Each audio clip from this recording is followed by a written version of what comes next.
Welcome in, everybody. Strawbro Sports Show. Ken here with Andrew at George Finney Stadium. Cleveland FC taking on Akron City FC. Cleveland FC leading 1-0 at halftime in the Battle of the I-77. A 41st minute goal from Ryan Sommerfeld took a halftime show where me and you were going to talk about how Akron dominated possession and chances and kind of completely flipped it around, no? Yeah, no, exactly. Akron had all of possession, all of the good chances, especially with Nathan Childress running the midfield, always pushing the ball forward. But yeah, it was really kind of all going one way. Akron had a good opportunity to score, and they didn't. And then Cleveland had the good time to score, and they did. There was a chance right in front of goal in the second half, and literally less than 2 minutes later, Cleveland took the lead. Let's talk about that goal. Ryan Sommerfeld chipped the keeper from, I want to say, about 35 yards out.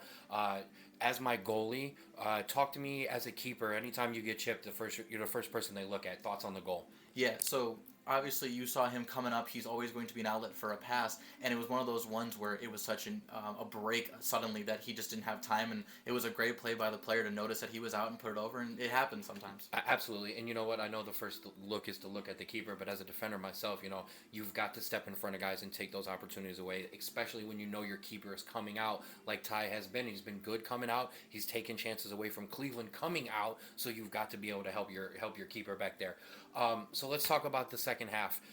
I mean, I want to say for Akron, just continue to do what you've been doing, no? Yeah, I will say they've been using their wingers very, very well, but they do have to get striker Sam Starr a little bit more involved. They're getting down the line, they're beating those defenders, but just a little bit more chances for him. He's a great threat in front of goal, and you just got to get it to him. Absolutely. I would say just clean it up and be a little bit sharper in front of goal, and I think the goals will come for Akron City FC in the second half. And if you're Cleveland, honestly, now that you have that one goal lead, you can kind of just sit back and you can kind of hold their counter-attacking. That is where they got Akron City on the counter-attack. I mean, kind of same game plan for Cleveland now. Oh, absolutely.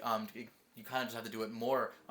Cleveland's biggest threat, I think, that they were getting faced against was those balls over the top, going to those wingers and going to Sam Starver. So just make sure that you're able to stop those balls over the top. And also, when you were in possession, Akron had a lot of chances where they took the ball away, tracking back. You got to be wary of that in case Akron starts a counterattack of their own. But other than that, the exact same game plan has to be followed because it's worked really well this half. Absolutely. Akron stayed the course, and I don't think it'll be a problem for Akron City FC with goals coming in the second half. There was a feeling out process. I think as we get going in the second half, especially some subs coming off the bench, potentially Aiden Wolf, potentially some other guys coming in for Akron City FC, you could see the tide kind of change there in the second half. That'll do it for us, the Strawbro Sports Show here on the 216 Sports Network. We'll be back with you after the game for some interview and some post-game coverage as well. Love yours.